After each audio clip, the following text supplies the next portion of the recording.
Bien, vamos a seguir con el estudio de Isaías, que ya queda poco. A ver, a lo mejor invento más capítulos y entonces, pues no. Vamos a acabar el 64, capítulo 64, y luego veremos un apéndice que no tenéis ni idea de qué va a ser, o sea, ya lo veréis, y luego todo lo que pueda ser del capítulo 65. ¿Mm? Así que ese es el plan. Vamos a ver qué tal procede. Bien, lo que vimos en este capítulo 64 pues era acerca de la súplica de Israel a Dios. Y vimos eso, el punto uno, el 2, no hace falta repetirlo. Vimos el 3, el 4 y ahora nos toca por ver el 5. Lo tenemos aquí en negrita.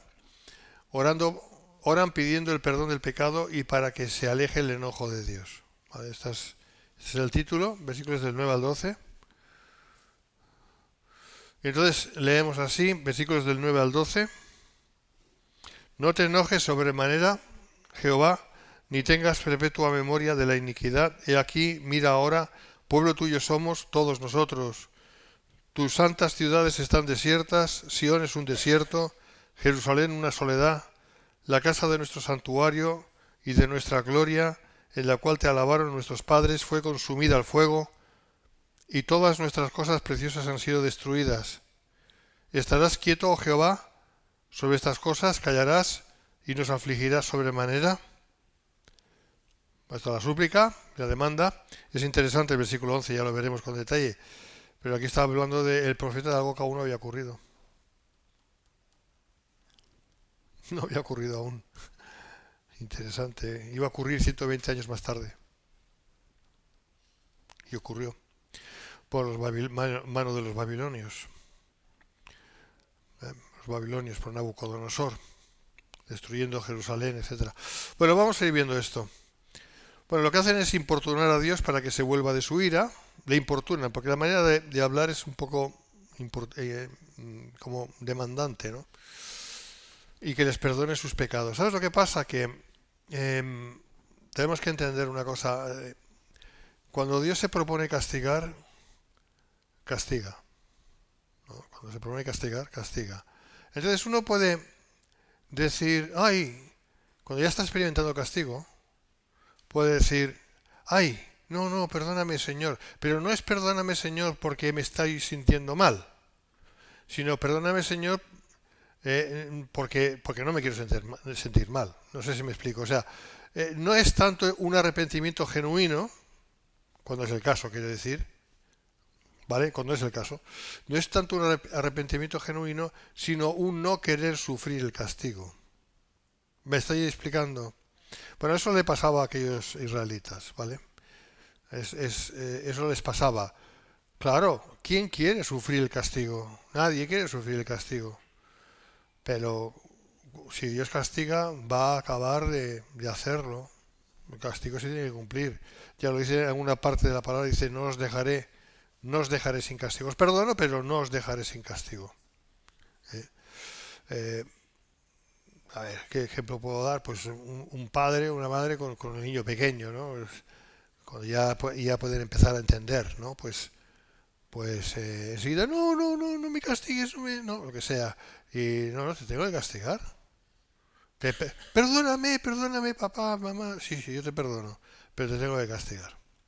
Porque si no te castigo, eh, no sabrás experimentar, no podrás experimentar en carne propia lo que es la desobediencia.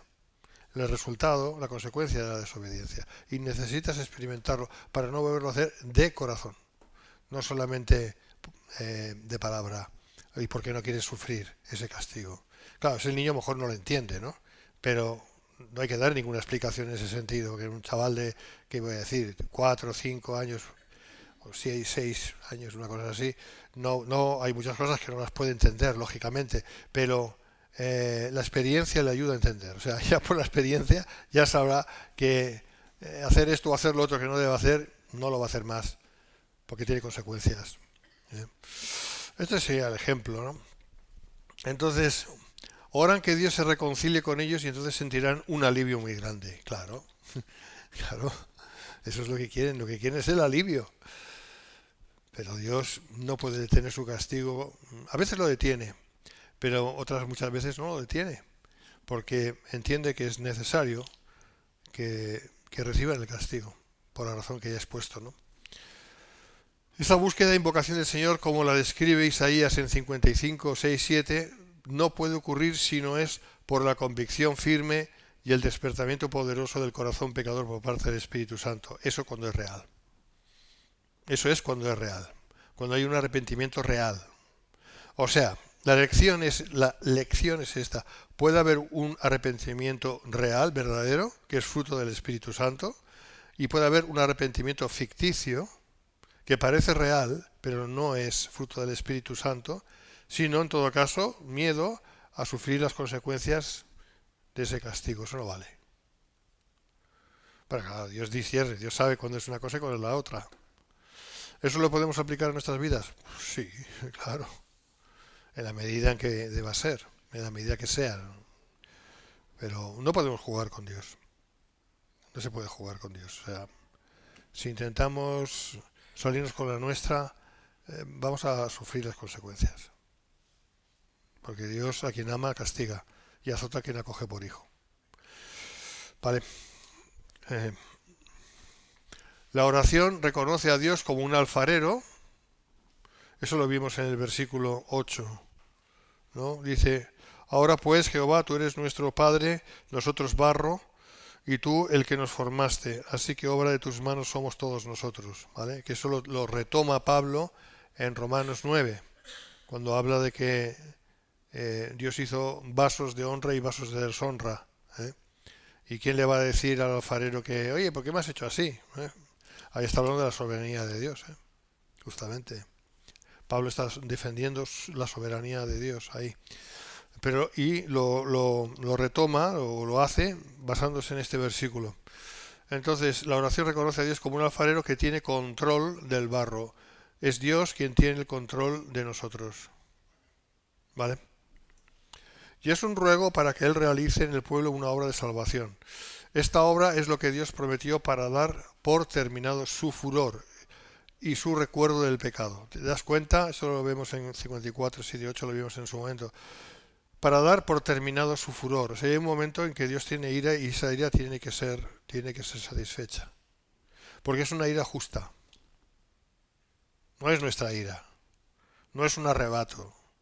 No es una cosa emocional de arrebato que nos pueda pasar. No, no, no. Dios no se aira de esa manera. La ira de Dios es conforme a justicia. La ira hay que entenderla como el castigo justo de Dios. Como la justicia aplicada de Dios. ¿Me explico? No un acto arbitrario de... Porque entonces, sé que estaríamos hablando, vaya Dios más humano, ¿no? Más carnal, ¿no? Parecería un dios de estos del Olimpo, ¿no? De los griegos, ¿no? Un tipo Zeus que va con los rayos y no sé qué. No, no, Dios, el verdadero Dios no es así. El verdadero Dios es amante de las balanzas justas, de la precisión, ¿vale? Ahí en el libro de Proverbios habla habla de que tenemos que utilizar las pesas justas, la balanza justa. O sea, la idea es justicia, todo bien calibrado. Eso lo vemos en el universo, como todo funciona como un reloj suizo, ¿no? Por poner un ejemplo. No tendría por qué ser así, pero es así. ¿Por qué? Porque Dios es así. Entonces hay que entender la ira de Dios en ese sentido, no en un sentido peyorativo o malo. Bien, 11. Versículo 11, leemos: la casa de nuestro santuario y de nuestra gloria, en la cual te alabaron nuestros padres, fue consumida al fuego, y todas nuestras cosas preciosas han sido destruidas. Habla aquí en el pasado, como si fuera una cosa del pasado, y sin embargo aún no había ocurrido. En tiempos de Isaías aún no había ocurrido. Esto ocurrió cuando Nabucodonosor, unos 120 años más tarde, invade Jerusalén. Que eso fue de Dios, claro. O sea, Isaías ya lo está declarando, eso iba a pasar. En ese tiempo, en el tiempo de Isaías, ya era el 722 a.C., las 10 tribus del norte ya habían desaparecido. El reino del norte ya no estaba, ¿os acordáis, no? Por mano de los asirios. Para los primeros capítulos de Isaías habla de eso constantemente, ¿no? Y lo estuvimos viendo. Pero aquí ya está anunciando Isaías un castigo que él no iba a ver aquí en la tierra, él no lo iba a ver, no lo iba a ver, él no lo fue a ver. ¿eh? Eh, Eso ocurrió en tiempos de Jeremías, de Ezequiel, o sea, más tarde, pero aquí ya lo está declarando, ¿vale? Lo está declarando de la manera que lo hace. Entonces, a través de la revelación profética, Isaías pronunció estas palabras muchos años antes de la caída de Jerusalén y la destrucción del templo en el 586 a.C., cuando Isaías vivió alrededor de 730 a.C. ¿Me seguís? O sea, los años hay que contarlos al revés, porque es antes de Cristo. Entonces el profeta se lamentó por esa caída deplorable como si ya hubiera ocurrido. Ahí es donde vemos la precisión de la profecía, ¿no? De parte de Dios, cómo Dios habla a sus profetas, y prueba que esos profetas eran de Dios y cómo las cosas ocurren exactamente como Dios dijo que iban a ocurrir por boca de los profetas antes de que pasaran, mucho antes de que pasaran, ¿no? Y nosotros ya desde la historia pues sabemos que eso es así, por lo tanto no podemos negar eso. Y quien niegue eso se engaña a sí mismo. Versículo 12, leemos: Te estarás quieto, oh Jehová, sobre estas cosas, callarás y no se afligirás sobremanera. Creo que la respuesta es sí. O sea, en el tiempo de la maldad, cuando prolifera la maldad, tantas veces Dios está callado, como ausente. No está ausente, pero como ausente. No interviene, deja que las cosas pasen, más o menos. Pero que pasen, o sea, que se manifieste la maldad. Estamos viviendo en un tiempo que es así. Ese tiempo actual está pasando eso. Dios está callado, Dios está, vale, observando la maldad que está viendo. Y hay un tiempo que es así. Luego hay un tiempo del castigo de Dios. Y luego hay un tiempo en que ya no hay ni una cosa ni otra.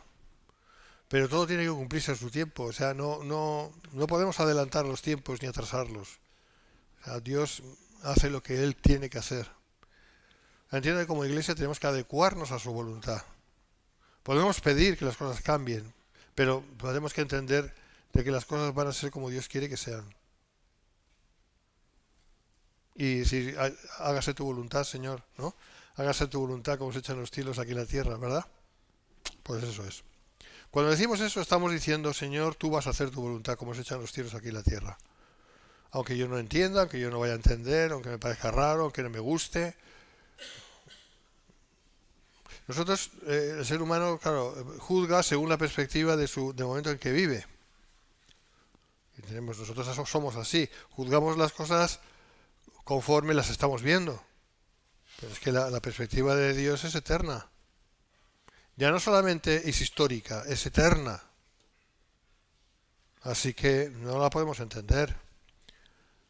Pero sí confiar que Dios va a hacer justicia cuando llegue el momento. Claro que lo va a hacer. Por supuesto, Él es el primero que va a hacer justicia.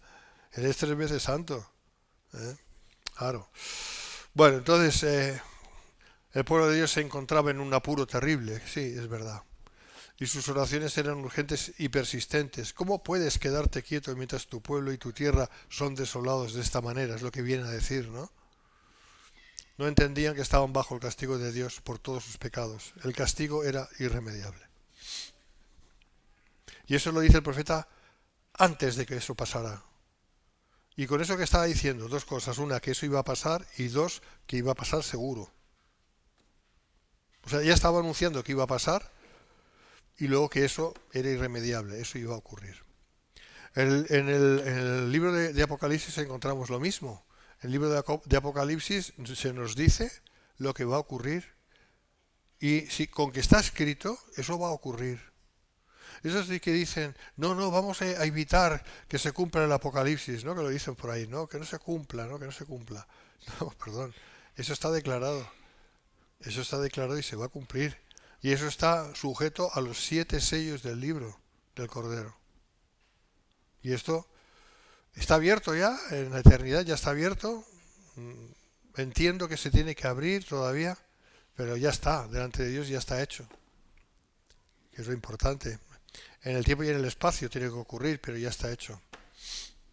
Así que es mucho mejor decir, Señor, hágase tu voluntad y ayúdame a entender tu voluntad y adecuarme a ella. ¿Mm? Y cuando habla de miles de millones de personas, porque en realidad son miles de millones de personas, lo sabemos nosotros ya. Cuando habla de la tercera parte, primero la cuarta parte y luego la tercera parte de la humanidad, son miles de millones que van a morir, es que eso va a ocurrir. ¿Vale? Esto es interesante, que estos globalistas que quieren, ya descaradamente lo están diciendo, que quieren eliminar, eso sí, con mucho cuidado, ¿no? O sea, que no sufra la gente, pero ya quieren eliminar a la para que queden solamente 500 millones de habitantes en la Tierra. Todo el resto ya no quieren que esté, ¿no? Y lo están diciendo así como si eso fuera cosa suya. Tranquilos, no van a quedar 500, seguramente quedarán muchos menos. Ellos, por supuesto, que no van a quedar, eso está claro. Porque va a morir mucha gente, miles de millones, y luego cuando venga el Señor en el Armagedón, pues solo van a entrar en el reino los que sean de Cristo.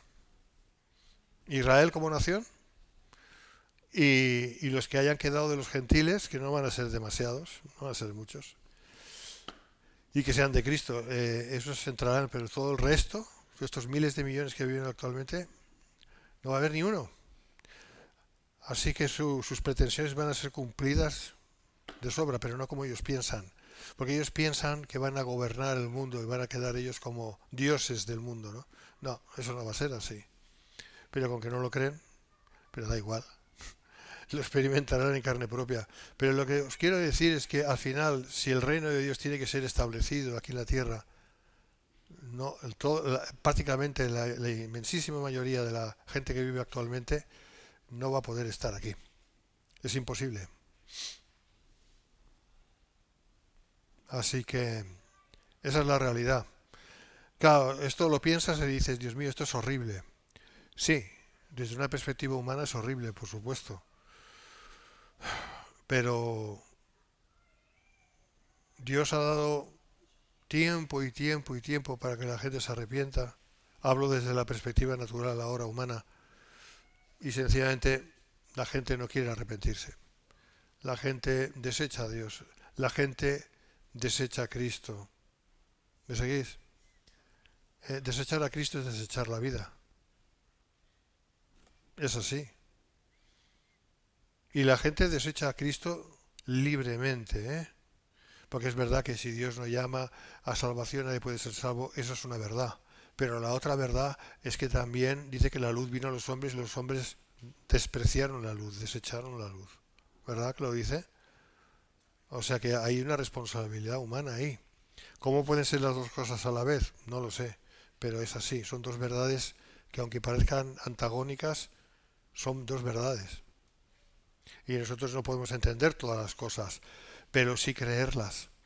Y entonces, por un lado, creemos que Dios es soberano para salvar o para dejar en la justa condenación a quien quiera.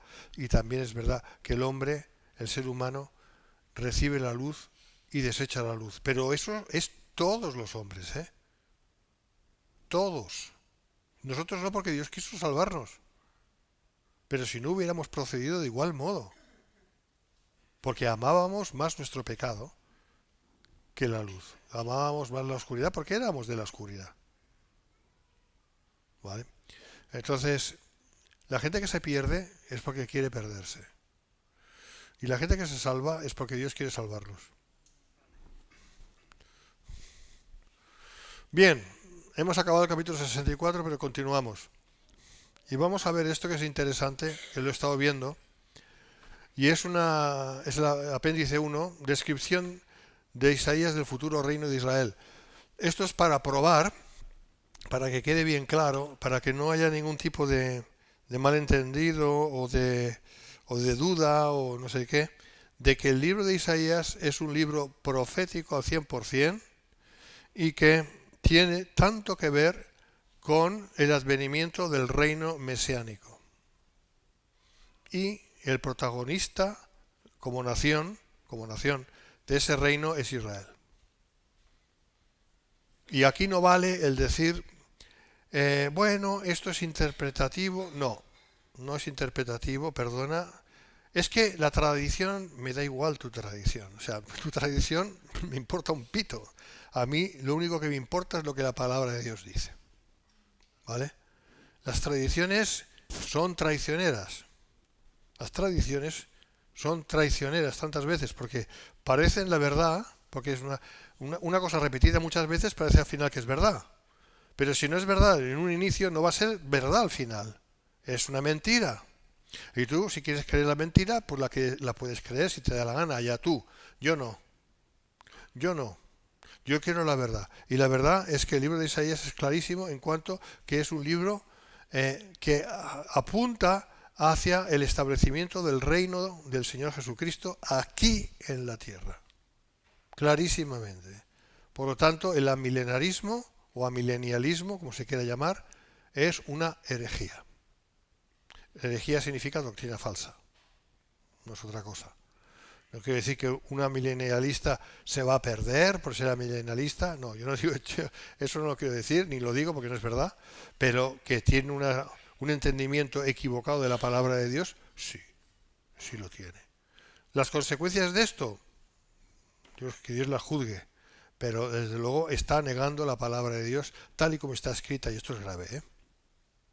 Esto en sí mismo es grave, ¿eh? Por ahí lo dejo. Vamos a ir viendo esto. Descripción de Isaías del futuro reino de Israel. 1.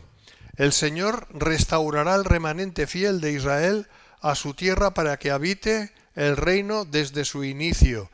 Y aquí tienes todas las citas, que no las voy a repetir porque no. Pero con que esto va a quedar grabado en vídeo, pues tú puedes tranquilamente darle a la pausa y empezar a buscar y a ver si esto es así, ¿vale? 2.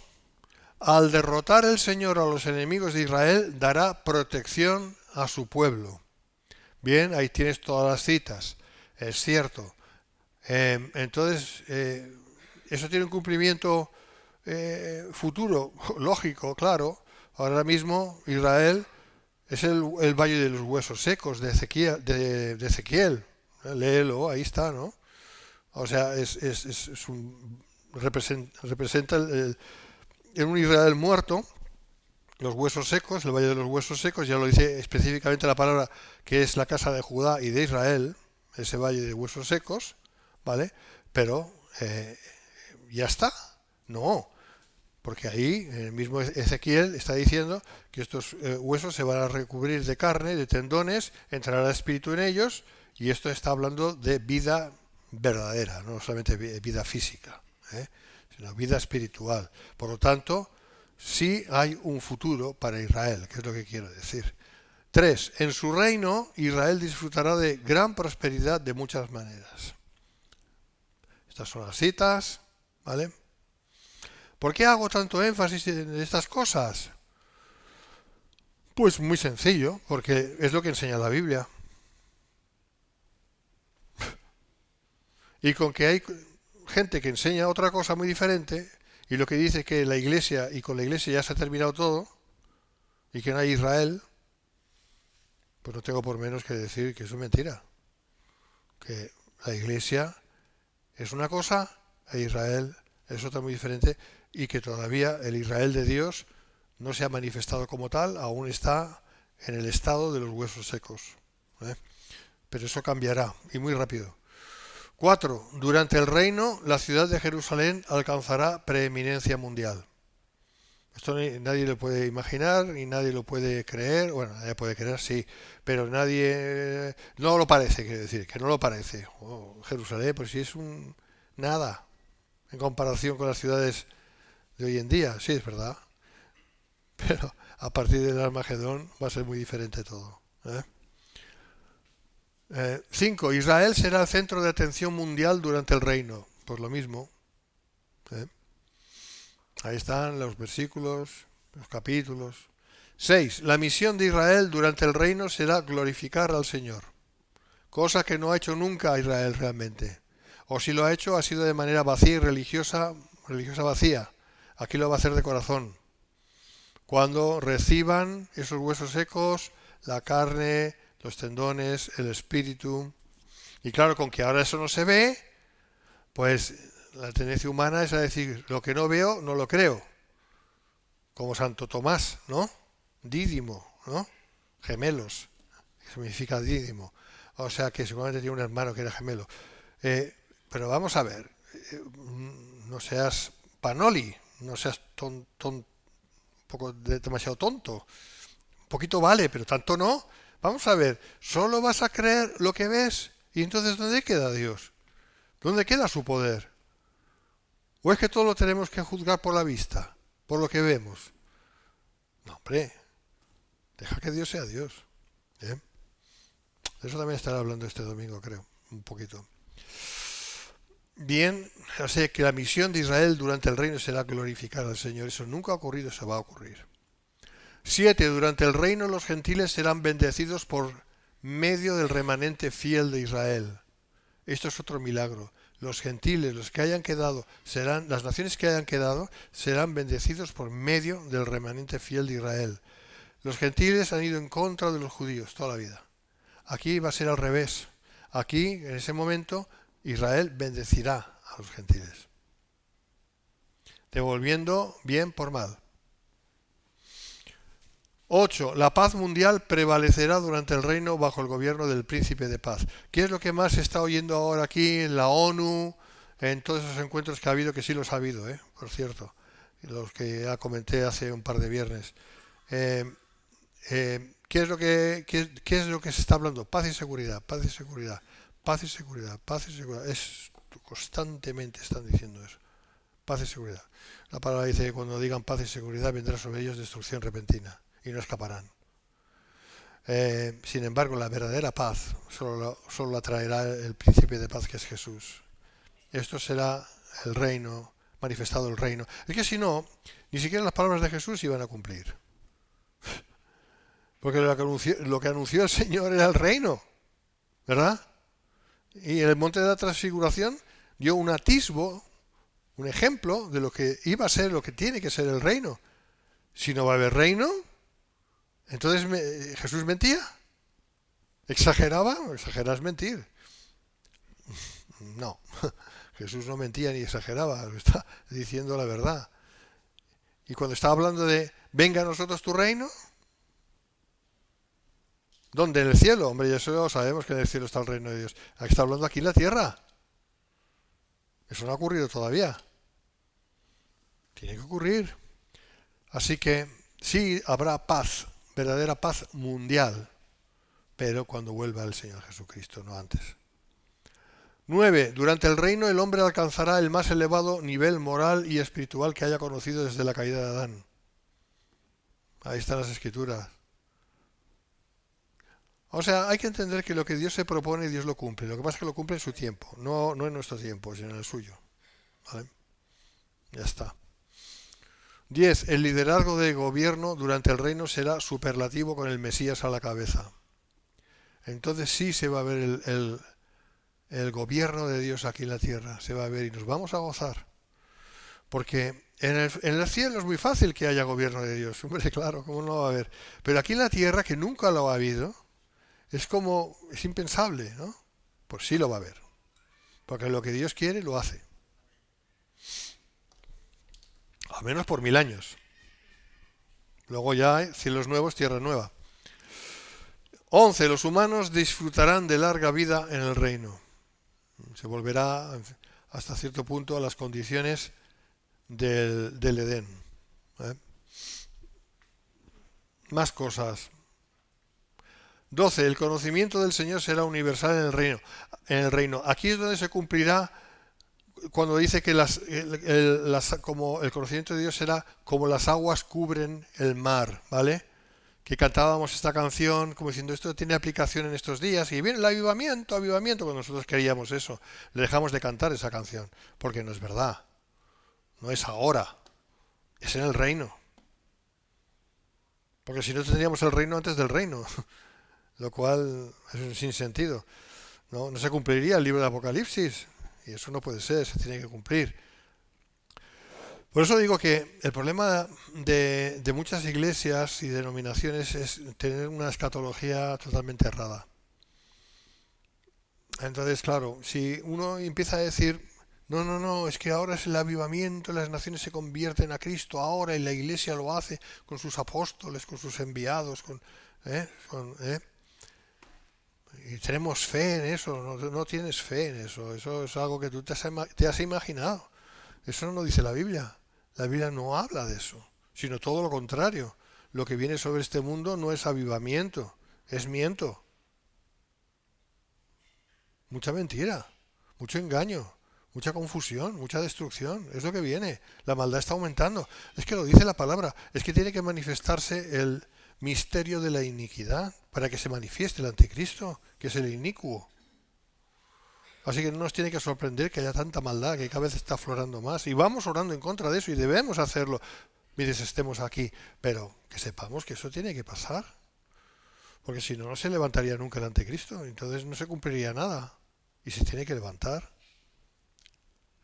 ¿Vale? Así que todo en su tiempo y en su orden. El mundo natural, 13, disfrutará de una gran renovación en el reino. Sí, vamos a ver que la naturaleza va a ser muy distinta como es ahora. Todo va a ser precioso. Pero así, además. ¿Y por qué lo dices, Miguel? Hombre, porque ya Dios lo hizo. Utilizó solamente 6 días de 24 horas para hacer lo que vemos. Bueno, no. Lo que vemos no. Lo que se veía entonces. Porque ahora está todo bajo la maldición de Dios. Y aún así es bello. ¿Eh?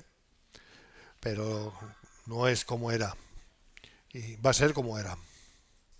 Con alguna diferencia, no sé, eso ya lo veremos. 14. Los animales salvajes serán domados en el reino. ¿Vale? Ya no se comerán unos a otros, ni se comerán a las personas. Y seguramente, no sé si nosotros comeremos. Bueno, lo voy a dejar ahí. Lo voy a dejar ahí porque no lo sé. 15. La aflicción y el luto no existirán en el reino. Eso sí es verdad. ¿Eh? No habrá luto porque nadie se va a morir. Por eso solo son 1000 años. Porque si no necesitaríamos muchos más planetas. Ya no cabríamos. No cabría la gente. Nosotros vamos a tener una entidad, somos una entidad diferente. Vamos a ser como los ángeles de Dios. Pero la gente que viva aquí tendrá carne y hueso, sangre, todo igual, pero serán longevos. Y tendrán hijos, e hijos, e hijos, e hijos, e hijos, e hijos. Y más hijos, y venga hijos, y hijos. Ahora lo que quieren es eliminar la población mundial, que no nazcan más. Pero Dios es el que hace nacer. Dios es quien prevalece. Y creo que ya está. Ah, no. Uno más. 2. 16. Un reino eterno como parte de la nueva creación de Dios vendrá después del reino milenario. Vimos un poco, pero lo seguiremos viendo más de eso. Y 17. El rey juzgará el pecado manifiesto en el reino. Esto lo veremos en el capítulo 66. Bien, ¿qué os parece? Esto es lo que dice. Esto es lo que vemos. El libro de Isaías es eso. Es escatológico, profético.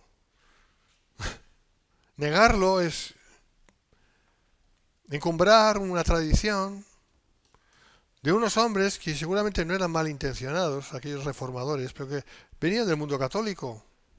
Eran católicos. Lutero era un monje agustino. Calvino, no me acuerdo ahora lo que era, pero también un monje o algo así. O sea, Melanchthon, eran religiosos. No podías demandar de ellos todo el conocimiento, porque venían de como ya bastante tenían con defender que la salvación es por fe, por medio por gracia, por medio de la fe. O sea, demasiado que ya defendían, ¿verdad? El problema es que se quedaron ahí, los que luego vinieron se quedaron ahí y no avanzaron, se quedaron en el postulado de Agustín de Hipona. Ese es el problema.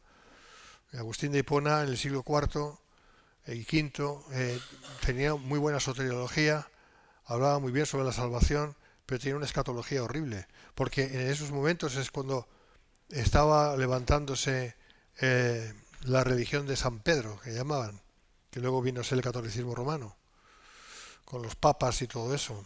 Y ellos ya pensaban, qué bien, ya tenemos el reino de Dios manifestado aquí. Y ese fue el gran engaño, la gran mentira, ¿no? Pero luego pasaron los años, pasaron los siglos. Y entramos ya, por ejemplo, en el siglo XVII, en 1600 y pico, en el siglo XVIII, 1700. ¿Por qué no cambiaron? ¿Por qué no cambiaron de manera de pensar en cuanto al reino?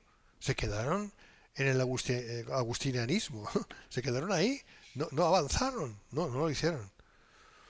Pero ya en el siglo XIX sí.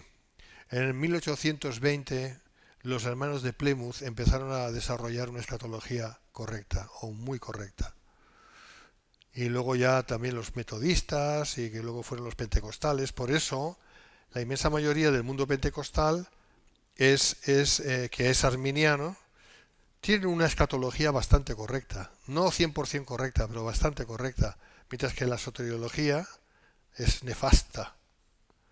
Por eso nosotros no encajamos en ningún sitio. Porque por un lado nosotros tenemos la soteriología calvinista, que es la correcta, pero tenemos una escatología que no es calvinista, que no es reformada, sino que tenemos una escatología premilenarista. No sé si me explico.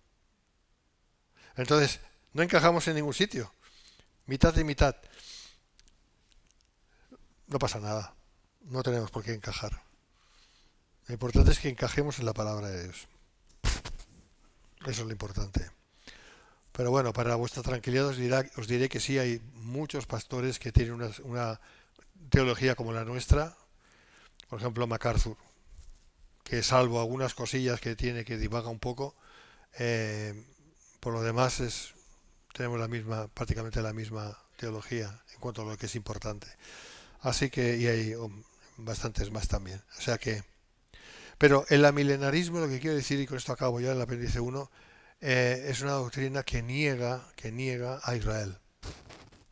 Y si negamos a Israel, estábamos negando lo que la palabra de Dios dice acerca de Israel, que es prácticamente todo el Antiguo Testamento. Y también el mensaje de Jesús y de Pablo. Y no podemos espiritualizar eso y decir, bueno, lo que en realidad quería decir es esto y no. Lo que quería decir es lo que dice. ¿Eh? Vale, vamos a avanzar un poquito más en Isaías 65, solo vamos a ver el punto 1 o no. Vale, el punto 1. Luego ya iremos viendo esto, no hace falta que nos extendamos demasiado. Empezamos. 1. El anuncio de la extensión de las buenas nuevas a los gentiles. Versículo 1. Fui buscado por los que no preguntaban por mí, fui hallado por los que no me buscaban. Dije a gente que no invocaba mi nombre, heme aquí, heme aquí. Bueno, pues esto es la iglesia, ¿eh? No es la iglesia, pero es un anuncio de lo que la iglesia iba a ser. Claro, entendiendo que la iglesia también la forman judíos convertidos a Cristo, ¿eh? No solamente gentiles. Cuidado. Entonces ya no es la iglesia, es los judíos y los gentiles, convertidos ambos a Cristo. Ahí sí. Pero aquí está hablando de los gentiles. ¿Vale? Entonces el profeta dice aquí que los gentiles, es decir, la población mundial no judía, que siempre habían estado lejos, habían de ser hechos cercanos. Soberanía de Dios. ¿Te das cuenta? Por eso de acepta a Cristo, tontería. ¿Cómo va a aceptar a Cristo? Si no has sido llamado por Dios, no puedes aceptar a Cristo, es imposible. Bien, el apóstol Pablo lo dice resueltamente, Romanos 10:20, e Isaías dice resueltamente, fui hallado de los que no me buscaban, me manifesté a los que no preguntaban por mí. Esto dice Romanos, un calco de lo que dice Isaías, ¿verdad? La Cueva escribe, cito, los que por tanto tiempo habían estado sin Dios en el mundo van a ser vistos ahora hallándole sin buscarle.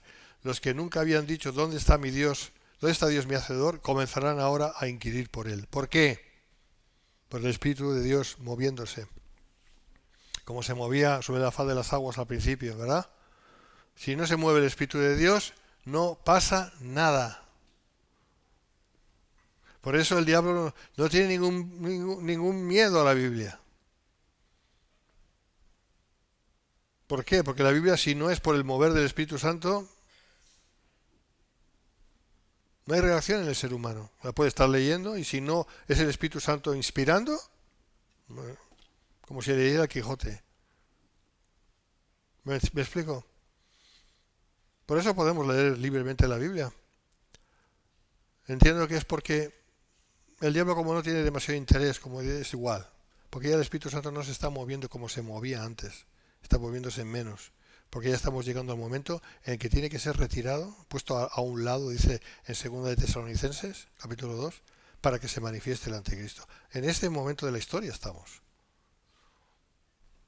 ¿Esto es de desánimo? No, porque tenemos que seguir haciendo lo que nos toca hacer. Leerle la Biblia a la gente.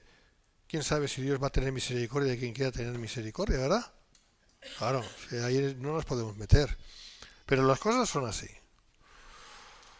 Resueltamente, este es un acto de la soberanía de Dios, sin duda alguna, que tendrá su fin, como también está escrito, porque esto es interesante. Mira, su fin es su fin, o sea, no su finalidad.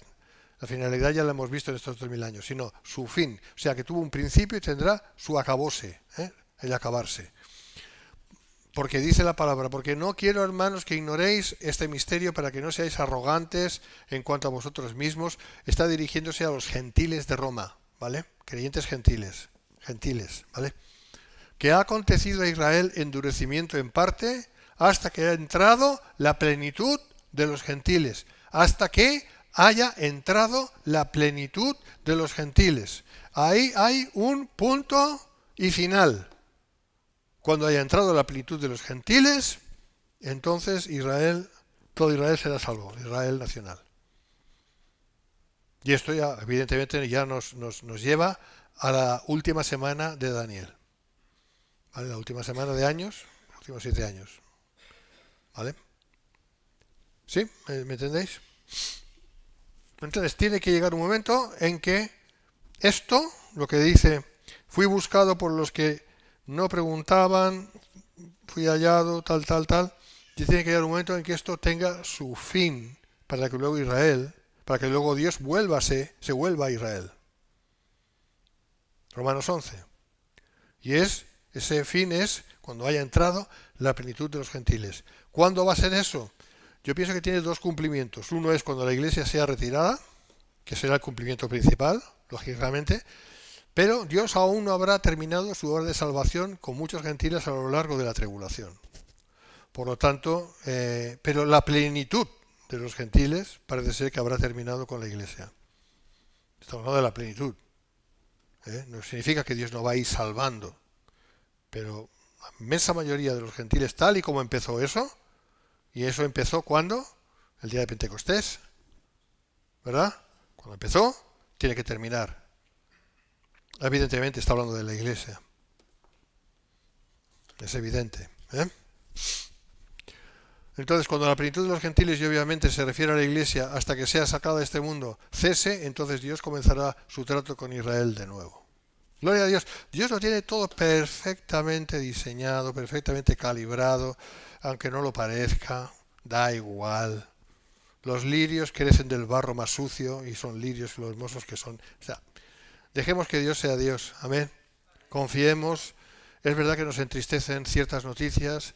A mí me entristece mucho ver esta nación cómo está siendo pisoteada, cómo está siendo escupida, cómo, en fin, los malos parece que pululan como el veneno, como la sarna, pululan. Es verdad. Y no es que parece, es que es así. Pero yo tengo que poner mi mirada un poquito más arriba, ¿no? En las cosas de arriba y decir, bueno, Señor, pero tú sabes esto y al final se va a hacer tu voluntad. Mientras tanto, toca pues lo que toca, pero al final, el final va a ser bueno. Pues hasta aquí ya seguiremos, si Dios quiere, con Isaías 65, luego 66, y creo que no hay un Isaías 67, pero lo podemos inventar, ¿eh? Dios os bendiga, hermanos.